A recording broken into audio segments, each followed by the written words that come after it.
আমরা সাধারণত জানি ইংরেজিতে সিঙ্গেল নাউনের শেষে যদি এস এইচ থাকে তাহলে ইএস যোগ করে ওই নাউনটি প্লুরাল করতে হয় এবং কোনো ভার্বের শেষে যদি এস এইচ থাকে তাহলে ইএচ যোগ করে ওই ভার্বটিকে সিঙ্গেল করতে হয়। এখন আমি আপনার কাছে প্রশ্ন করতেছি, আচ্ছা আপনি বলেন তো এমন কয়টি শব্দ যে শব্দের শেষে এস এইচ আছে? চেষ্টা করেন তো, কয়টা পারবেন? একটা, দুটো, তিনটে, চারটে, এর বেশি পারবেন না। তো এই ভিডিওতে আপনি শিখে নিতে পারবেন এস এইচ যুক্ত কিছু নাউন এবং ভার্ব যেগুলো আপনাকে কাজে লাগবে।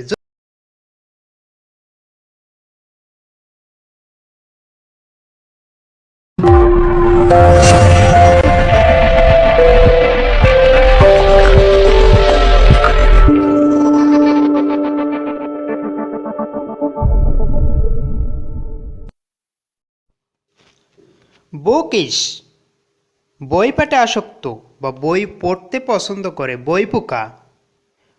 ফুলিশ, বোকা বা হাস্যকর। ফিনিশ, সম্পূর্ণ করা, শেষ করা। ড্যানিশ, ডেনমার্কের অধিবাসী বা দেশীয়রা। ফার্নিশ, সাজানো, সজ্জিত করা। পলিশ, মসৃণ করা, ওই যে মেয়েরা নেল পলিশ পরে ওইটা। পানিশ, শাস্তি দেওয়া। ডিমিনিশ, কমানো। চ্যারিশ, হৃদয়ে লালন করা, ধারণ করা। স্টাবলিশ, প্রতিষ্ঠা করা, স্থাপন করা।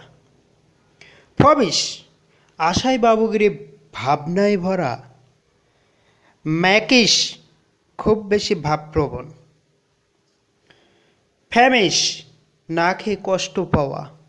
বার্নিশ, ঘষে মেজে চকচকে করা।